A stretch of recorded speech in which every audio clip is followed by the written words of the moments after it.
नमस्कार सर, मेरा नाम राजू है। आज का टॉपिक है वीडियो का 6 financial rule to manage our money. अपने पैसे को मैनेज करने का 6 तरीका मेरे अनुसार। एक तो चीज़ है कि जिनका ब्लूटूथ ऑन हो गया है उनको तो कुछ समझाने की ज़रूरत नहीं, वो अपने आप कर लेंगे। ये जितना वीडियो रोज़ बनाता हूँ ना, किसी न किसी का खोपड़ी का ब्लूटूथ ऑन हो जाए, इसके लिए वीडियो बनाता हूँ। यहाँ पे एक रूल है कि 50%, 40%, 10%, सब मिला के 100%, 50 जो भी पैसा कमाते हैं 50% बेसिक नीड, खाना पीना एजुकेशन, जो बेसिक नीड है उसके लिए खर्चा होना है। और 40% शौक मौज, कार खरीदना है, बाइक खरीदना है, मोबाइल बार बार बदलना है, देखा देखी करना है। अरे पड़ोसी ने नया कपड़ा लिया है तो हमें भी लेना है, उन्होंने पिक्चर देखने गया था हम भी जाएंगे, हमारा मन नहीं है, उनको देख के किया, ऐसा वाला शौक मौज। और 10% पैसा इन्वेस्ट करना है। या मैं नौकर लिखा हूँ, नौकर मैं भी।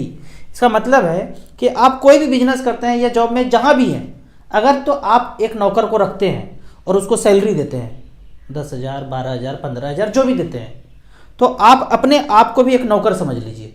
बिजनेसमैन के साथ देखते हैं, बोलते हैं पैसा नहीं बचता है, पैसा नहीं बचता है। जितना बड़ा बिजनेसमैन, पैसा नहीं बचता है इन्वेस्ट करने के लिए। तो मैं कहता हूँ कि आप अपने नौकर को कितना सैलरी देते हैं? 15,000 देता हूँ, 20,000 देता हूँ। तो अपने आप को भी एक नौकरी समझ लेंगे और अपने आप को वो पैसा देंगे, ताकि ये नौकरी जो एक तरह का कर रहे हैं उससे छुटकारा मिल जाए और एक दिन रिटायरमेंट ज़िंदगी जी सकें। तो 10% अपने ज़िंदगी का पैसा बचाना है। यहाँ पे मैं अपनी बात करूँ तो ये वाला शौक मौज मैं मिनिमम रखा और इसको बढ़ाता गया, काफ़ी बढ़ाया। तो कोई अगर यहाँ पे कम करते हैं तो 10% की जगह 20% हो सकता है, और कम करेंगे तो 30% हो सकता है। मैंने बड़ा मिनिमम रखा। मैंने अपने ज़िंदगी में एक ही नीड रखा, खाना पीना में खर्चा जितना होना ना, एकदम पेट भरा हो, मन चंगा कठौती में गंगा, बस पेट फुल हो, उसके बाद कोई टेंशन नहीं। देखा देखी कुछ किया नहीं, कभी एसी में ट्रेवल नहीं किया। आज नौबत है कि फ्लाइट में भी चलते हैं, राजधानी में भी चलते हैं, लेकिन सच बोलूँ तो 15 साल में स्लीपर में ही चला हूँ, एसी में चला ही नहीं हूँ। क्योंकि स्लीपर और एसी में 2.5 गुना का अंतर है पैसे का। उस 2.5 गुने पैसे को बचाता था और इन्वेस्ट कर देता था। तो मान लेते हैं यहाँ पे किसी का 30,000 सैलरी, इसके ऊपर मैंने एक सेंटेंस लिखा, ये मैं काफ़ी दोहराया हूँ। खूब बचाया, खूब इन्वेस्ट किया और खूब खर्च किया। ये जो खूब खर्च किया ना, आपको लगेगा विरोधाभास है। खूब खर्च किया अपने पे, खाने पीने पे, जीने पे, शौक मौज में नहीं। तो खूब बचाया, खूब इन्वेस्ट किया और खूब खर्च किया। मैं भी बोलता हूँ, आप अपने ज़िंदगी में अगर म्यूचुअल फंड में इन्वेस्ट करना शुरू करते हैं ना, तो खूब खर्च कीजिए और खूब बचाइए, मतलब इन्वेस्ट कीजिए। कैसे, आगे देखते हैं। यहाँ पे मैं अपना उदाहरण लेता हूँ। जब मेरा 30,000 रुपया इनकम होता था सैलरी, तो 15,000 रुपया खर्च करता था और 15,000 रुपया म्यूचुअल फंड एसआईपी में इन्वेस्ट कर देता था। कोई सोना चांदी प्लॉट फ्लैट लफड़ा ही नहीं पाला, कभी इन्वेस्ट करता गया। अब दूसरों का बात करते हैं, वो सेंटेंस पूरा करना है ना, कि खूब खर्च किया और खूब बचाया। कैसे? दूसरों का बात करेंगे तो उन्होंने एक जो है ना, जहाँ पे जॉब कर रहे हैं, पहले ही जगह पे जहाँ जॉब करना शुरू किया, 20 लाख का P1 प्लॉट, कॉर्नर का मक्खन साइज वाला प्लॉट खरीद के तैयार है। और 20 लाख का EMI 20,000 जा रहा है, क्योंकि होम लोन नहीं है, हाउस लोन नहीं है, पर्सनल लोन है। उनके खोपड़ी का ब्लूटूथ ऐसा भरा पड़ा है ना, कभी ऑन ही नहीं होगा ऐसा लगता है। 12%, 13%, 14% के रेट से, 15% के रेट से ब्याज पे लेके प्लॉट खरीद रहा है। समझ ही नहीं आता है कहाँ जाएगा। 20,000 का EMI है, हम और वो दोनों साथ साथ काम कर रहे हैं, 30,000 सैलरी है, 10,000 में जीवन यापन कर रहे हैं बीवी बच्चे के साथ। सोचिए कैसे होगा। अपने ज़िंदगी में 5,000 रुपया एक्स्ट्रा हो जाए ना, एक्स्ट्रा ज़िंदगी में घर में आ जाए ना, तो घर ललहा जाता है। 10,000 में किसी तरह से काम चल रहा था, 5,000 दे दे तो खुशहाली छा जाता है। वो खुशहाली मेरी ज़िंदगी में हमेशा था, अपने परिवार में कभी किसी चीज़ का कमी नहीं महसूस होता था। तो इस तरह के लोगों का ज़िंदगी देखेंगे तो फुल कंजूसी से भरा हुआ है। घर जाएंगे तो पता चल जाएगा कि क्या कंजूसी है।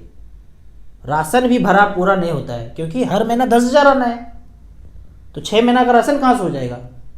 हमारे पास 6 महीना का राशन हमेशा भरा पड़ा रहता था। वही सरप्लस अगर 5,000 रुपये एक्स्ट्रा है तो सब कुछ लहला जाता था। अब फाइनेंशियल रूल का तीसरा रूल है कि इमरजेंसी फंड 12 महीने का आपको बचा कर रखना है, क्योंकि कभी भी भूतकाल जब आएगा, बोल के नहीं आएगा, किसी किसी को पता है, सबको पता नहीं है भूतकाल आने वाला है। तो उस भूतकाल में 12 महीना आप अपना जीवन यापन फैमिली का कर सकें, उतना पैसा होना चाहिए। कहाँ होना चाहिए? वही नज़र के सामने, जिगर के पास, एकदम नियरेस्ट बैंक में एफडी करके रखना है। कोई mutual fund, debt fund, liquid fund जितना समझाए कुछ नहीं करना है। बगल के बैंक में एटीएम से पैसा निकाल सकें, जाके चेक काट के पैसा कैश में निकाल सकें, वैसे जगह पे पैसा रखना है। इमरजेंसी फंड हो गया तीसरा। चौथा है एक टर्म प्लान 50 लाख का, मोर देन सफिशियंट है। लोग बोलते हैं 1 करोड़ का ले लूँ, 2 करोड़ का ले लूँ। अरे भाई मर नहीं रहे हैं, गारंटी नहीं कि ऊपर चले जाएंगे, 1 करोड़ 2 करोड़ मिल जाएगा, प्रोबेबिलिटी है। अगर चले जाएंगे तो सेफ्टी सिक्योरिटी फैमिली के लिए है, तो 50 लाख मोर देन सफिशियंट है। अगर ज़्यादा करेंगे 1-2 करोड़ का, प्रीमियम भी तो ज़्यादा जाएगा। अगर उसी प्रीमियम को, आधे प्रीमियम को बचा बचा के इन्वेस्ट करेंगे तो वही लाखों बना देगा। हमने 50 लाख का ही लिया और कभी दिमाग में कीड़ा नहीं आया अब पैसा ज़्यादा हो गया तो 2 करोड़ का इंश्योरेंस ले लूँ। अरे क्यों ले लूँ, मर थोड़ी रहे। या प्लान करके बैठ गए कि मरना ही है, मरना नहीं है भाई, जीना है। तो 50 लाख का मोर देन सफिशियंट है। एक हेल्थ इंश्योरेंस, चौथा फैक्टर लेना है। इसमें कंडीशन है, हमारा वाला कंडीशन। 99% लोग जिस भेड़ चाल से चल रहे हैं उसको चलने दीजिए। अगर आप मुझे देख रहे हैं, सुन रहे हैं, तो खोपड़ी का ब्लूटूथ थोड़ा सा ज़्यादा ऑन करके रखना है। बोलूँगा कम, समझना ज़्यादा पड़ेगा।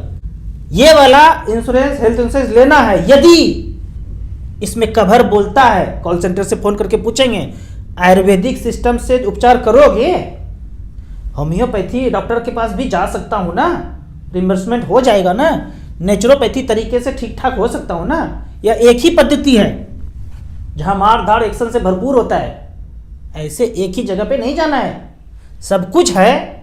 रामदेव बाबा के पास जा सकते हैं, डॉक्टर विश्वरूप सर के पास भी जा सकते हैं, और भी महाराष्ट्र, केरल इधर सब कुछ है। अगर उस तरह की पद्धति में जा सकते हैं तब लूँगा, तब 20,000, 25,000, 30,000 प्रीमियम दूंगा।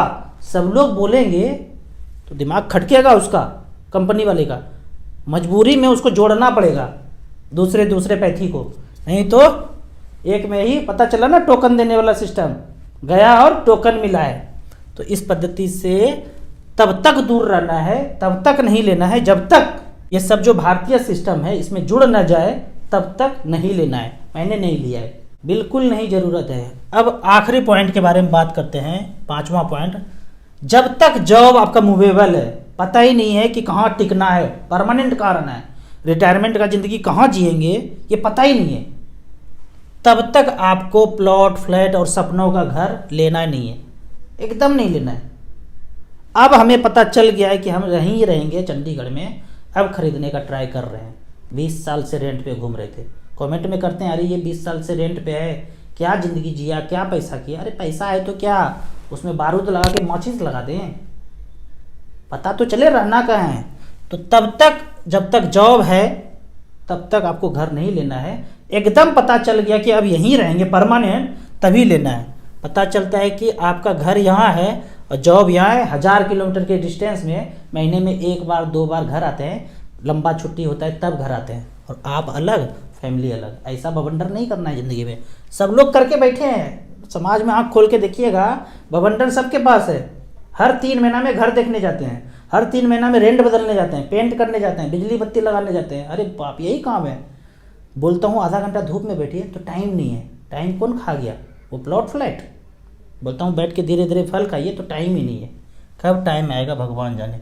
एक और फैक्टर, लास्ट वाला, जो भी पैसा ज़िंदगी में बचा, 10% बचाए, 15% बचाए, 20% बचाए, म्यूचुअल फंड में SIP करना है, प्लॉट, फ्लैट, सोना चांदी, FD कुछ नहीं, उसमें भी मिड कैप और स्मॉल कैप में पैसा झोंकते जाना है। तो 30,000 सैलरी था, एवरेज मान लेते हैं, 15,000 रुपया तो खर्चा हो गया, 50%, 40%, 12,000 शौक मौज में गया, और 3,000 रुपया इसका 10%, 30,000 का 10%, 3,000 रुपया पैसा बचाया। तो मात्र 3,000 रुपया बचाया, तो अब क्या हो सकता है यहाँ पे देखते हैं। मात्र 3,000 रुपया पर मंथ, पहला 25 साल तक चलाते रहेंगे।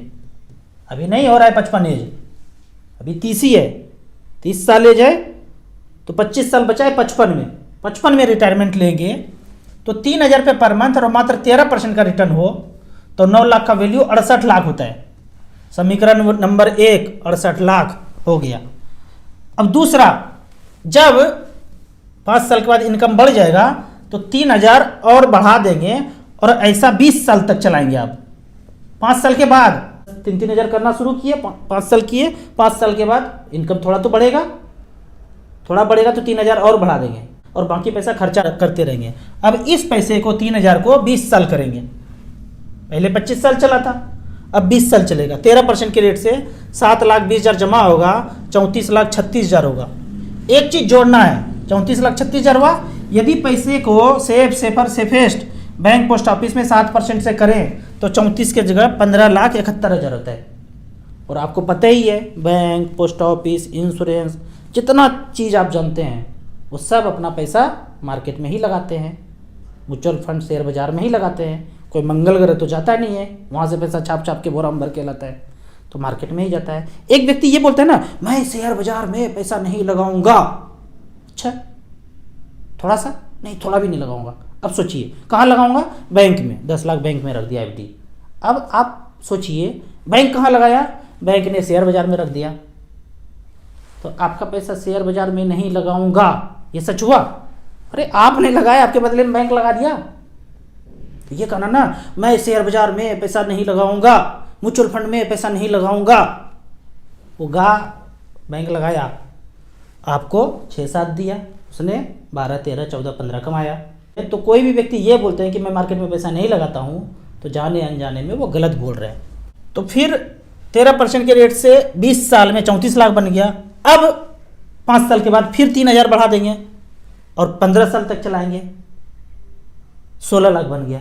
उसके बाद बढ़ाएंगे नहीं, जो भी पैसा आया खर्चा कर देंगे। तीनों को जोड़ते हैं 1,18,00,000 हो गया। यही तो चाहिए था ना। इसको बोलते हैं 1000 से शुरू किए थे, लाख पे आए और फिर करोड़ पे पहुंच गए। बॉर्न पुअर डाई रिच हो गया। 3-3 हज़ार से शुरुआत किए। जब खोपड़ी का ब्लूटूथ ऑन हो जाएगा 5-7 साल में हो जाएगा, होने के बाद तो आप अपने आप करेंगे, बोलने की जरूरत नहीं पड़ेगा। अब आपका क्वेश्चन होता है कौन कौन से फंड में शुरू करूं?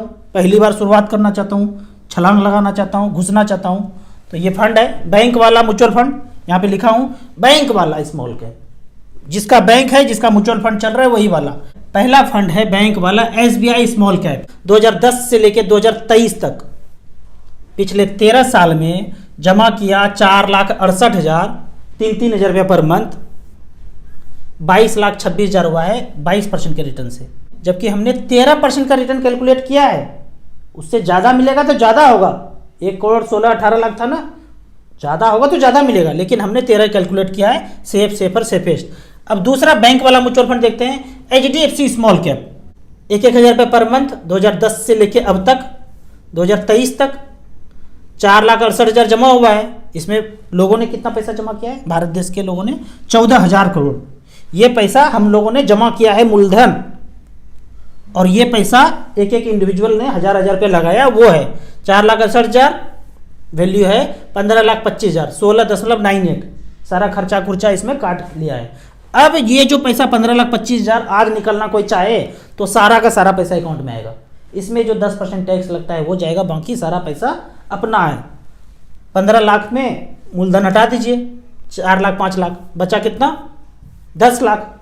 10 लाख का 10%, 10 लाख का 10%, 1 लाख टैक्स जाएगा, बाकी सारा पैसा 15-25 में 1 लाख हटा दीजिए, 14-25 आपका है।